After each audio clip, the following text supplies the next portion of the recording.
targeting of children by the Israeli security forces in the Gaza Strip.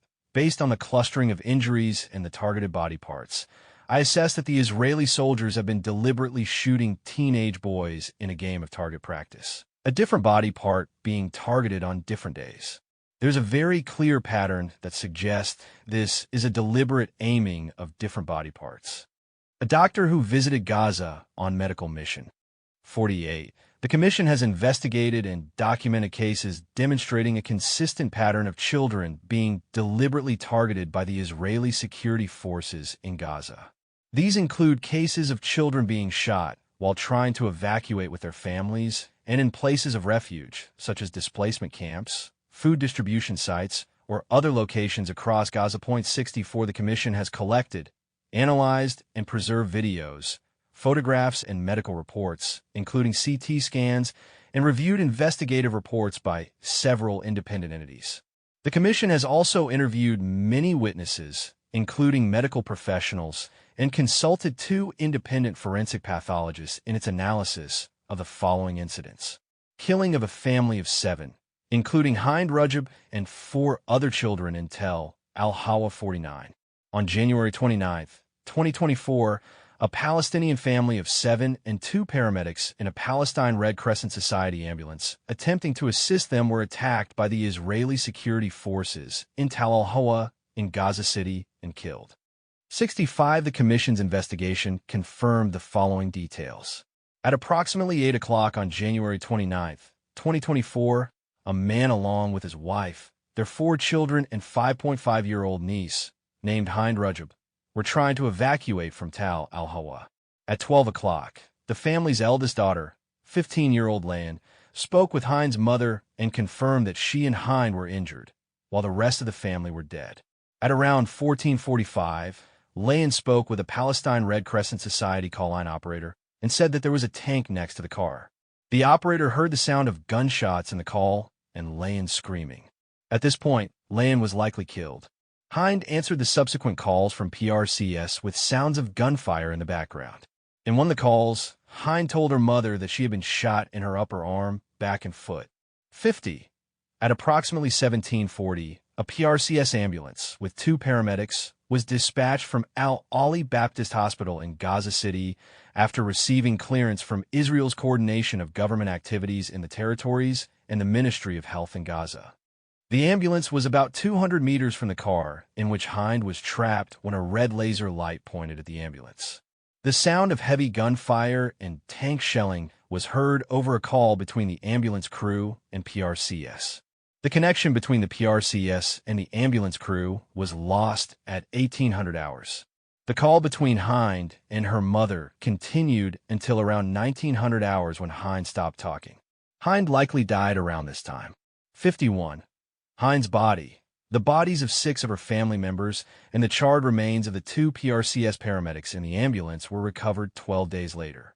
PRCS could not access the location before then because of the presence of the Israeli security forces in the area. Hind's car appeared to have been damaged and forcibly moved, likely by an Israeli armored bulldozer, and pushed against a concrete curb in front of the gas station, making it difficult to retrieve the bodies. The PRCS ambulance was found some 40 to 50 meters away from the car, burnt beyond recognition. The Commission viewed videos of the sites showing the crushed and charred remains of the ambulance with a human spine and hip bones visible inside the vehicle's remains. An exit hole of approximately 23 by 26 centimeters in the left rear door of the ambulance was found, consistent with the impact of an 120 millimeters M830A1 high explosive anti-tank multi-purpose tracer, heat MPT, round. The spent round was also found on site near the vehicle. .6652. An audio ballistic analysis of the shots heard in the call to Layan found that the car was shot at by a Fabrique Nationale machine gun of 7.62 by 51 millimeters mounted on an armored Israeli Merkava tank, likely from a distance of 13 to 23 meters. .67. The Commission assessed that from that distance, the Israeli soldiers inside the tank would have had a clear view of the children inside the car. .6853. On February 24, 2024, The Israeli security forces reportedly told Media 69 that a preliminary investigation indicated its forces were not present near the vehicle. The Israeli security forces also noted that, given the absence of its forces in the area, there was no need for individual coordination of the movement of the PRCS ambulance. The Israeli security forces reportedly added that the incident has been handed over to the General Staff Fact-Finding Assessment Mechanism, an Israeli military body responsible for investigating exceptional incidents during military operations 70 more than 2 years later. The Commission is not aware of any investigation having been conducted. 54. The Commission found the claim of the Israeli security forces that its troops were not present near the vehicle or within firing range of the described vehicle in which the girl was found to be false. The Commission reviewed satellite images, statements, and evacuation orders from the Israeli security forces, based on which the Commission has reasonable grounds to conclude that vehicles of the Israeli security forces were present in the vicinity of the Fairs gas station, adjacent to the site of the incident. In one of the satellite images, the distance between the closest Israeli military tank and the Fairs gas station, where the car was stationed, is estimated to be about 275 meters. 55. The Commission concludes that the Israeli Security Forces 401st Brigade, under the 162nd Division, have been operating in the area during the relevant period and deliberately targeted the family in the car, including shooting Hind, Layan, and other children from close distance despite knowing children were inside, and obstructed the medical rescue of Hind by shelling the PRCS ambulance. Killing of a 15-year-old boy holding white flag and his brother in Khan Yunis 56. On January 24, 2024, at around 8:30, a family was preparing to evacuate from their ground floor apartment in a 7-story building at Alamal, west of Khan Yunis, following receipt of an evacuation order by the Israeli security forces. The father noticed quadcopters hovering over the area and presence of the Israeli security forces about 100 meters east of their house, instructing people to head west to Al-Mawasi in Khan Yunis. His 15-year-old son stepped out of the house holding a white cloth when the father, who was inside the house, heard a gunshot from the eastern side where Israeli soldiers were located. The boy was hit in the left foot, and he fell on his face. As he attempted to stand, 2 more gunshots were fired within seconds from the same direction. One shot hit the boy on his back, and another on the left side of his neck. Seeing this, the boy's 20-year-old brother ran towards him and was also shot on the left side of his chest. He collapsed on top of his younger brother. 57. The victim's mother waved her hands at the south side window to signal for an ambulance when the Israeli security forces fired bullets which hit her too, slightly injuring her in her left hand. The father tried several times to pull away the bodies of both his sons, but every time he tried to advance towards them, the Israeli security forces fired in his direction. He then left the neighborhood with the rest of his family. In early March 2024, he learned that 2 days after the incident, an ambulance arrived to retrieve his son's bodies. To date, the family is unaware where the bodies are buried. 58. The Commission assesses that the 15-year-old boy holding the white flag was shot by Israeli soldiers using a Dan .338 caliber bolt-action sniper rifle, commonly used by Israeli snipers, from a position located around 200 meters away.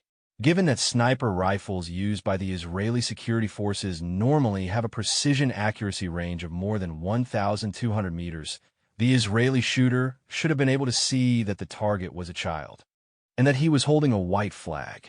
The additional 2 shots fired after the boy was hit were likely meant to ensure that he was dead. The additional killing of the boy's brother points to a deliberate effort by the Israeli security forces to target the boy, as well as any person that came to retrieve him. The Commission could not find any indication of a threat towards members of the Israeli security forces from the family's location. The Commission finds that the Israeli Security Forces 98th Division were operating in the area at the time of the incident. Injuring of a 10-day-old baby by quadcopter inside the tent in Nuzirat Camp 59. On April 12, 2024 at 1300 hours, a 10-day-old baby boy was shot by a quadcopter while being breastfed by his mother inside their tent in Nuzirat Camp. The mother was alone in the tent, breastfeeding her baby, when a single bullet from a quadcopter hit the baby in the head and exited through the back of his head, hitting the pillow behind her. The baby survived, but sustained brain injuries and now suffers from seizures. 60. The commission viewed and analyzed images of the bullet that hit the baby. The commission concluded on reasonable grounds that the bullet was fired from a sniper rifle mounted on a quadcopter. Considering that the shooting occurred in broad daylight, the commission concludes that the quadcopter controller would have been able to see inside the tent and assesses that the target was a mother and a baby. Injuring of a 4-year-old girl in Khan Yunis displacement camp 61. On August 24, 2024, at around 8 o'clock, a 4-year-old girl was hit by a bullet to her head while she was eating with her family in her tent in Khan Yunis, southern Gaza. No one else from the family was injured, only the girl. She was evacuated to Nasser Medical Complex in Khan Yunis, where she was intubated and later underwent a craniotomy. The girl survived the incident, but the left side of her body was paralyzed, and she will likely suffer long-term damage. 62.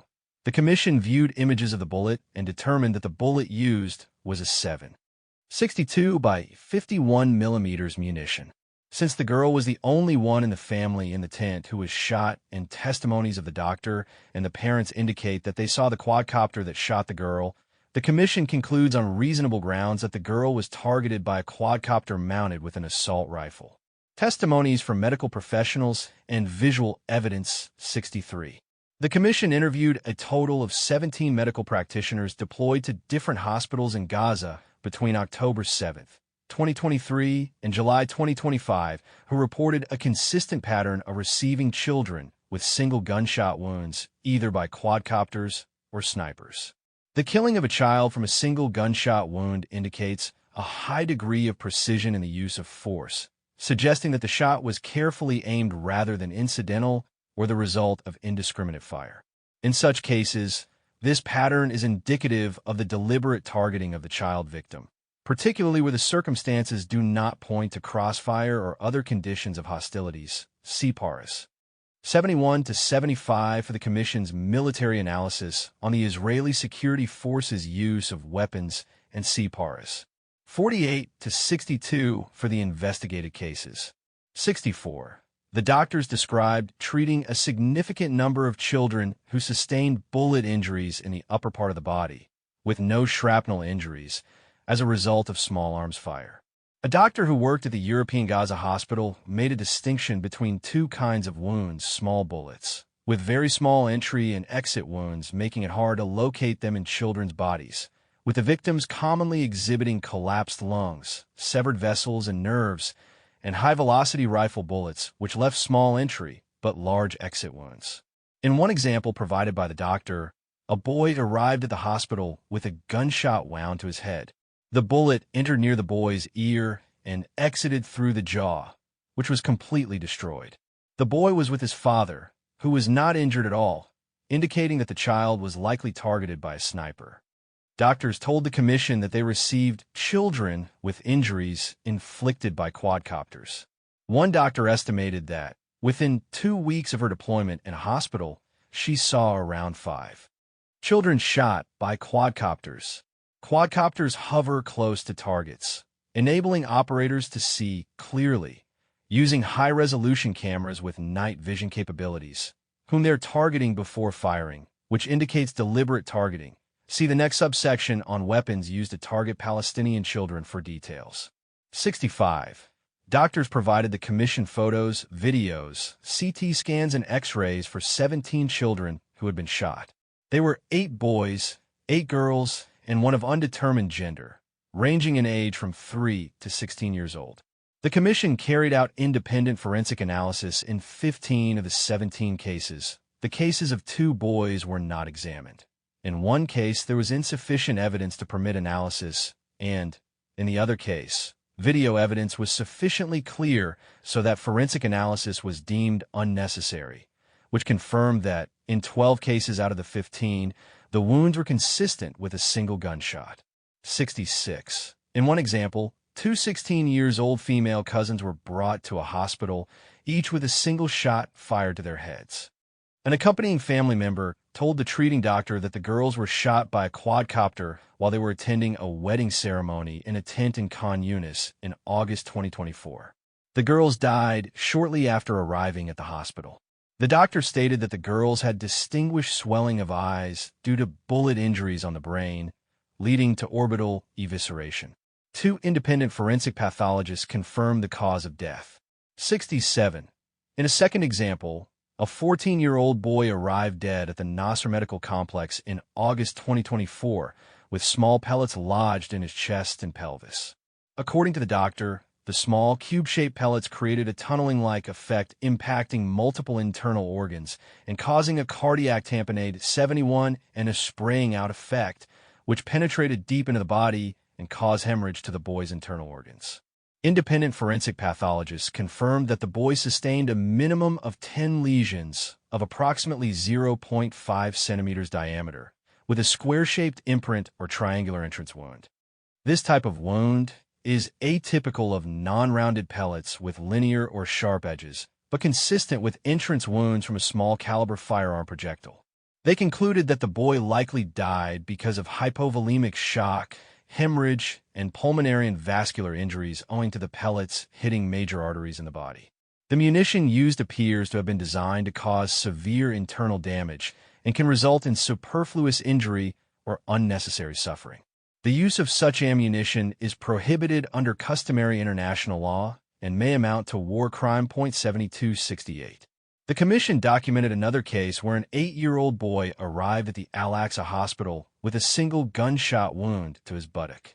The boy's family told the doctor that, on December 10, 2024, the boy was shot while playing outside their dwelling in the Burj refugee camp.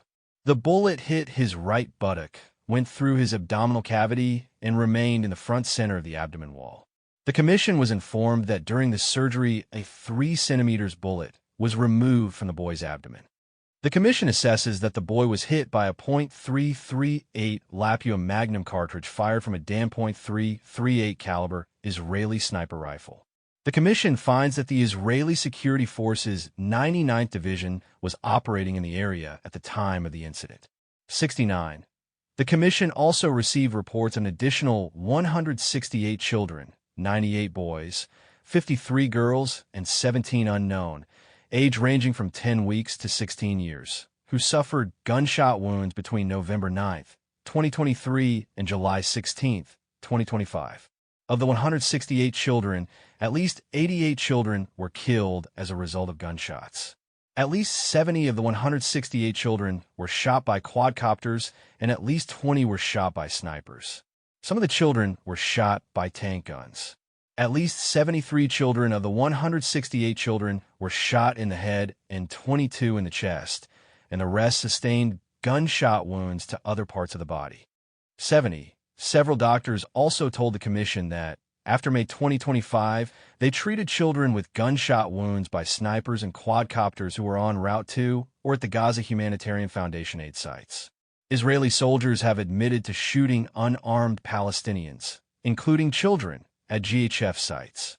A GHF truck driver who spent 7 weeks in Gaza recounted, around 1 a.m., there were a couple of teenagers just sprinting away. 2 soldiers ran after them, took 2 shots, and the 2 heads just snapped backwards and dropped.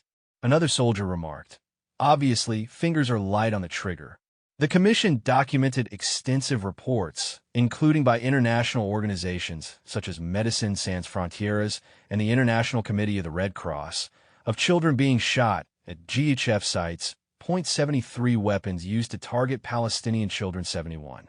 On July 22, 2025, a news segment by Israeli Channel 14 broadcast interviews with Israeli army personnel, speaking about the capability of drones 74 used by the Israeli Security Forces secret drone unit.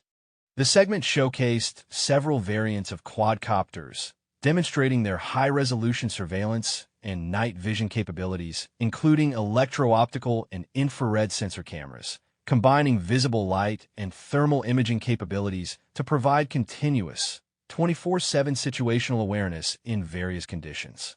During this segment, officials of the Israeli Security Forces confirmed the use of a new generation of lethal weapons in Gaza, adding that quadcopters have an advanced shooting system which allows precise strikes beyond visual range, at a level of accuracy that no human sniper, no matter how skilled, can achieve. Officials of the Israeli security forces emphasize that a quadcopter does not hesitate, does not stop, and almost never make mistakes, equating quadcopters to watching a video game. 72. According to several reports, the specific unit of the Israeli security forces which operates these quadcopters is known as the Multidimensional Unit 888 or REFAIM unit. Other less advanced versions of quadcopters have been decentralized and distributed to Israeli soldiers at the lower unit levels.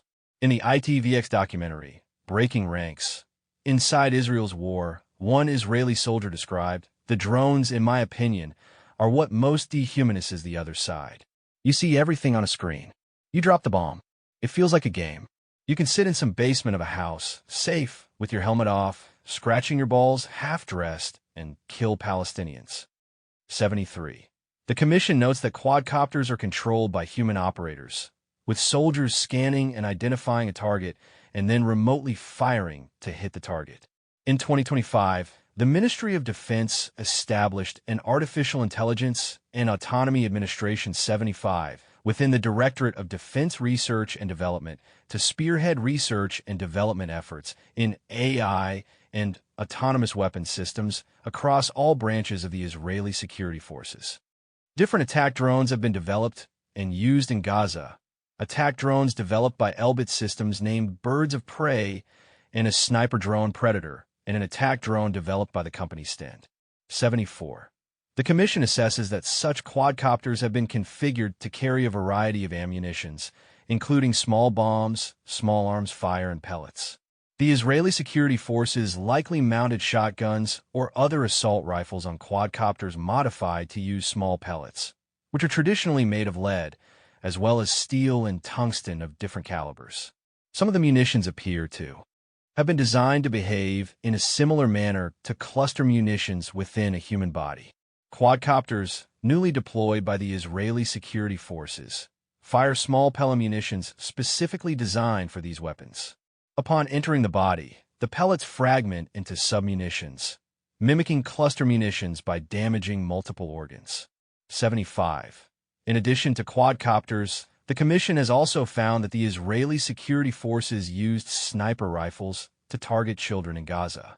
The Commission found that the Israeli snipers primarily used the Dan.338 .338 rifle, which is manufactured by the Israeli weapons industries with a high precision range of up to 1,200 meters. See cases in Paris. 56, 58, 59 to 60, 64, and 68. Depiction of Palestinian children as terrorists and admission by Israeli soldiers of targeting children. 76.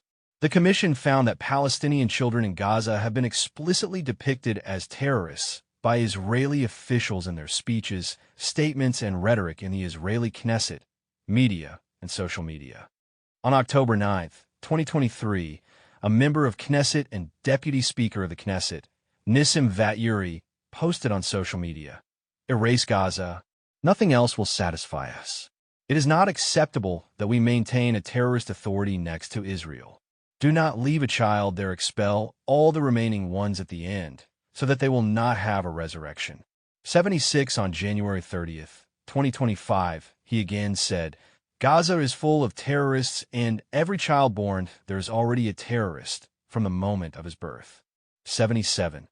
On October 16th, 2023, a member of Knesset, Merav Ben-Ari, contended in the parliament that there is no equality with Gazan children. Children in Gaza brought on themselves. 78. In February 2024, Israeli National Security Minister Itamar Ben-Gvir, a senior Israeli minister serving on several key committees, 77 demanded that the Israeli security forces unapologetically shoot anyone who get close to the Gaza border, tweeting on his social media account, "No apologies and no hesitation. Anyone who approaches the fence and endangers the citizens of the State of Israel and our heroic soldiers must be shot." That's how it's done in every normal country. We must not return to the October 6 concept. This statement expressed Bangvir's support for the Israeli security forces' open fire directive and constituted encouragement for Israeli soldiers to view anyone, including children, as legitimate targets.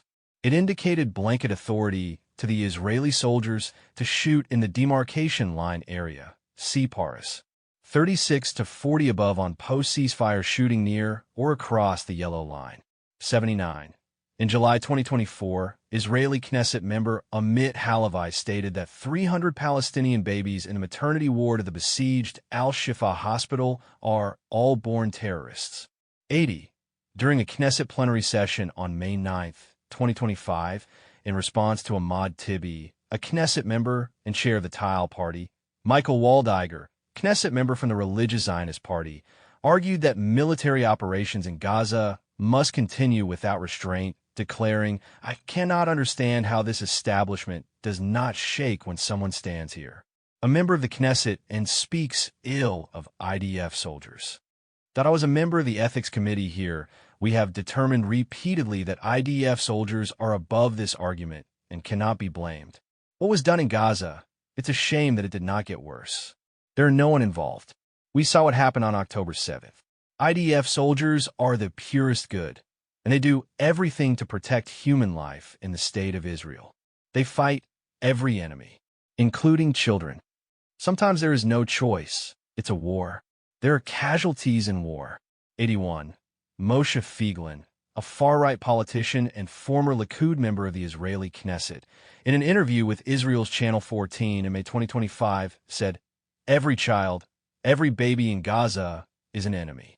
The enemy is not Hamas, and it is not Hamas military wing. Every child in Gaza is the enemy. We need to conquer Gaza and colonize it and not leave a single Gazan child there. There is no other victory." 82. Several media reports in reputable Israeli media outlets point to directives issued by the Israeli security forces, which include intentionally targeting children. In December 2024, Haaretz included testimonies of Israeli soldiers admitting to turning killing into an internal competition, with each soldier competing with how many civilians they can kill and classifying their victims, including children, as terrorists. Point 78, the article interviewed Israeli soldiers from the 252nd and 99th Divisions, which have been known to be operating on the ground in Gaza. Point 79, an Israeli soldier from 252nd Division admitted to shooting and killing an unarmed 16-year-old boy, after which the soldier was congratulated by his battalion commander. Point 8083. In July 2025, Israeli news site Siha Mekimit published an article which included testimonies of 7 Israeli soldiers and officers, reportedly confirming the Israeli security forces' targeting of unarmed children by using drones to force them to leave their homes or to prevent them from returning home. 81. One of the Israeli soldiers also confirmed that soldiers identified the targets remotely through drones and shot to kill. Point 8284. Another article in Haaretz in September 2025 recorded testimonies of Israeli soldiers, among them a sniper in the Nahal Brigade who recounted shooting 50 to 60 bullets each day, killing many, including children. Point 83, he explained that many times he was forced and threatened by battalion commander to shoot at the victims, despite their age. Point 8485. In the ITVX documentary, Breaking Ranks, Inside Israel's War, several Israeli soldiers who serve in Gaza confirmed that they shot at unarmed Palestinians, including children, without any restraint. As one soldier said, the first shot is directly to the head. One soldier recounted seeing children getting shot in their heads and said, "We saw 2 teenagers pushing some sort of cart and the first shot was directly to head." Other Israeli soldiers narrated that, in accordance with Israeli army training, a soldier can fire only if the target has the means, shows intent, and has ability to cause harm. But in Gaza, Israeli soldiers do not adhere to such a directive. In Gaza, decisions are not determined by procedures or opening fire regulations, but rather the appreciation of the commander on the ground. Soldiers also stated that they do not worry about international law in Gaza, as they believe they will be shielded from prosecution. The Israeli security forces appear to have been influenced by rhetoric of Israeli politicians and officials portraying all Palestinians as legitimate targets, a mindset that is filtered through the Israeli army's ranks. 86. The Commission notes a broad pattern of a permissive military culture in which Israeli soldiers are encouraged to directly target Palestinian children with or without directives from superior commanders. Killing and maiming of children by the Israeli security forces in the West Bank, including East Jerusalem. We back our soldiers at any cost, regardless of the outcome. In Jenin, there are no innocent children. Those who were born in 2006 during the expulsion of Gush Katif are the Nakba of 2026 on October 7th. I have no, even for a little, any sense of compassion for my enemies. Israeli Knesset member Yitzhak Kroizer from Itamar Ben Gvir's Otzma Yehudit Party, during Knesset session on March 25, 2026. 87. The Israeli security forces killed 213 Palestinian children in the West Bank, including East Jerusalem, between October 7, 2023 and 20 October 2025.85. The majority of these killings took place in the context of Israeli military operations in Jenin, Tulkarem, Tubas, and Nablus. Despite the absence of general hostilities. 86. The Commission assesses that the high number of boys killed reflect a policy of targeting boys due to their perceived threat as terrorists or future terrorists.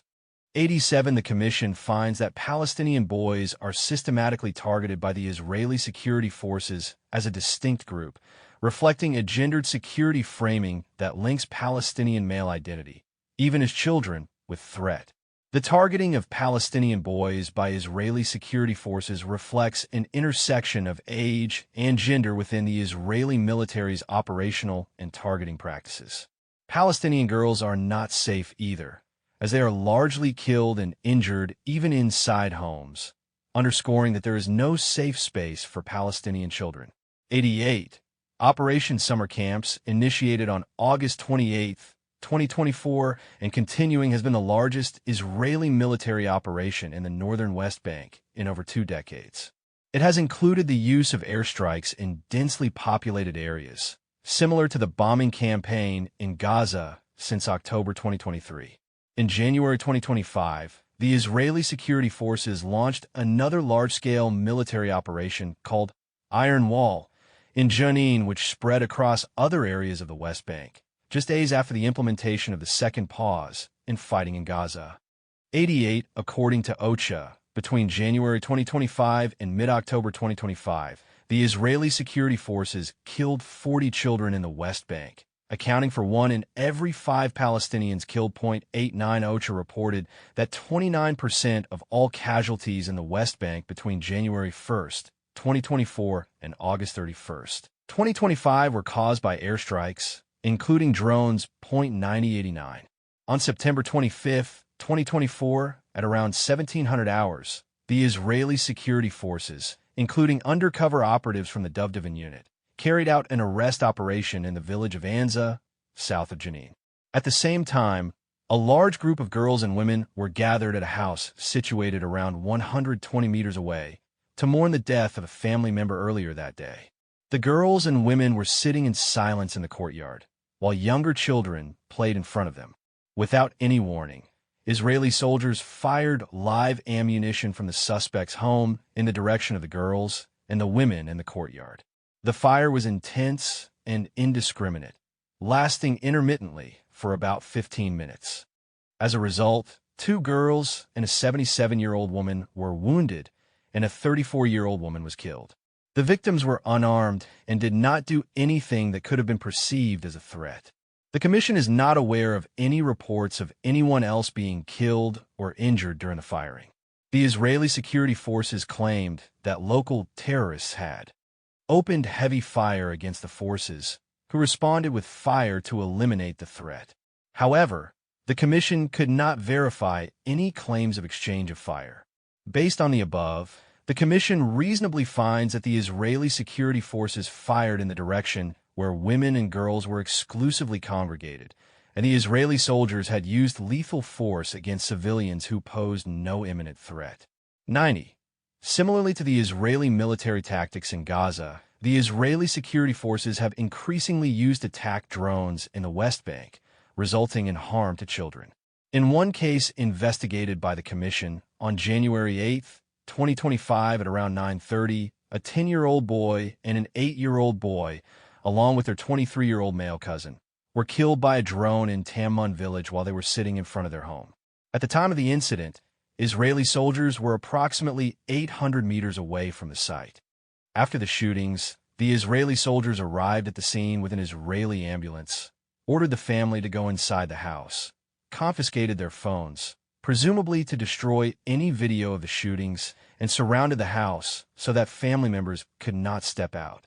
The Israeli security forces took and held the bodies for 10 hours before returning them in the evening to the Palestinian authorities. The Commission finds that the Israeli security forces Jordan Valley and the Valleys Brigade, also known as the 417 Territorial Brigade, was operating in the area. The internal investigation by the Israeli security forces into this incident reportedly found that the children and their adult cousin were targeted after the Israeli soldiers mistakenly concluded that they had planted an explosive device, though no bombs were found in the area. This case illustrates the application of the messing with the ground policy and its harmful consequences for Palestinians, including children. 91. On January 25, 2025, at around 20:30 in Muthalaf al-Shahada, south of Jenin, a 2-year-old girl was shot in the back of her head while she was having dinner with her family and died immediately. She is the youngest child to have been killed by the Israeli security forces in the West Bank since October 7, 2023. The Commission finds that the Israeli security forces Minashi Brigade was operating in the area at the time of the incident. The spokesperson of the Israeli security forces reportedly refused to respond to Haaretz newspaper's query on what the rules of engagement are in buildings in which civilians are known to be present. 91. The Commission is not aware of any investigation by the Israeli security forces regarding this incident. 92. In another case investigated by the Commission, on January 28, 2025, at around 18:10, the Israeli security forces shot a 10-year-old boy at his father's house during a military incursion in Tulkarem.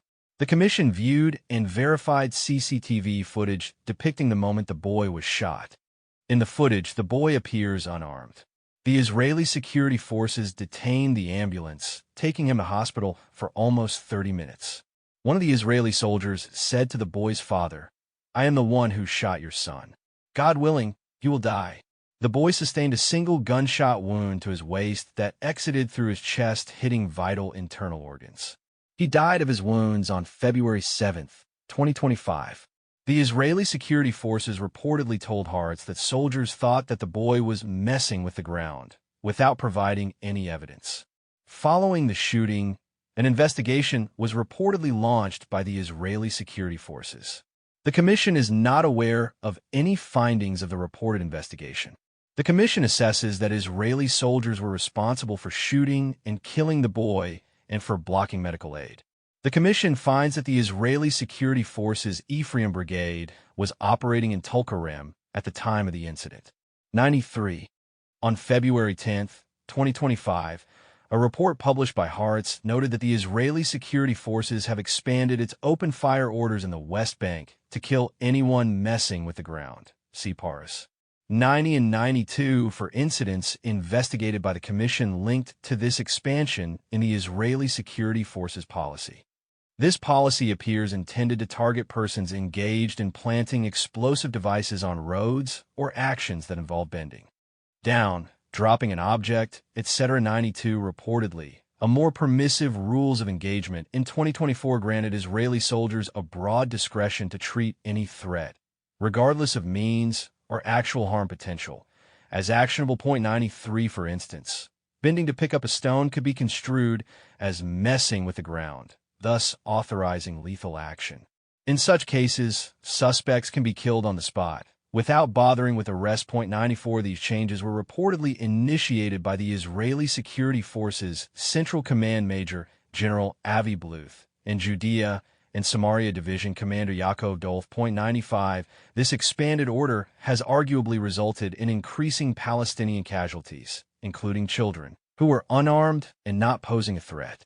94 On November 16, 2025, during an Israeli military raid on the Al-Farah refugee camp in Tubas, a 14-year-old Palestinian boy was shot and killed by Israeli soldiers. The incident occurred when the boy went to play outside with friends and a cousin. The boy was alive on the ground, bleeding for at least 45 minutes after he was shot, pleading for help while Israeli soldiers stood by around him without providing aid. In videos viewed by the commission, the boy can be seen lying on the ground, throwing a cap towards Israeli soldiers who are huddled around him, seemingly in an attempt to get their attention. One soldier then kicks the cap back towards him. Around 10 soldiers are seen cordoning the boy. One soldier is filming him with his phone, while others seem to be scanning the area and rooftops. A soldier then places a stone by him. Israeli soldiers also fired 4 shots toward the boy's mother, who tried to approach, which hit the wall and door of their house. Israeli soldiers also deliberately prevented a waiting PRCS ambulance from reaching the site by aiming gun laser light on the heads of the paramedic and the driver. After the boy died, the Israeli soldiers confiscated his body without giving the family access to him. Israeli authorities continue withholding his body. Another boy was lightly wounded in this incident. 95. In response, the Israeli security forces reportedly claimed to Haaretz that Israeli soldiers identified a terrorist who threw a concrete block at the force and posed an immediate threat, fired at him, and provided first aid before he died. The video footage clearly shows otherwise. Not only was the boy not afforded any medical care, but soldiers stood by him, filmed him, and planted a stone next to him in an attempt to frame the incident as the result of stone throwing. The commission assesses that the Israeli soldiers shot and killed the boy and blocked medical aid. The commission finds that soldiers of the Israeli Security Forces Paratrooper Battalion were operating in the area under the command of the Minashi Brigade, also known as the 431st Territorial Brigade. 96. The shooting of children allegedly throwing stones at armed and armored Israeli soldiers has been consistently documented by the commission, amounting to unnecessary use of force by the Israeli security forces, disproportionate to the act and to the age, maturity, and best interests of the child. 96. The commission notes that Israeli soldiers, equipped with advanced weapons and protective armors, are relatively well protected against the threat of stone throwing, in particular by unarmed children. 97. And yet they have repeatedly used live fire in such circumstances. The commission assesses that the Israeli military has repeatedly employed unreasonable, excessive, and punitive force against children as a tool of control, deterrence, and collective intimidation of the Palestinian people in the occupied West Bank. 98d. Killing and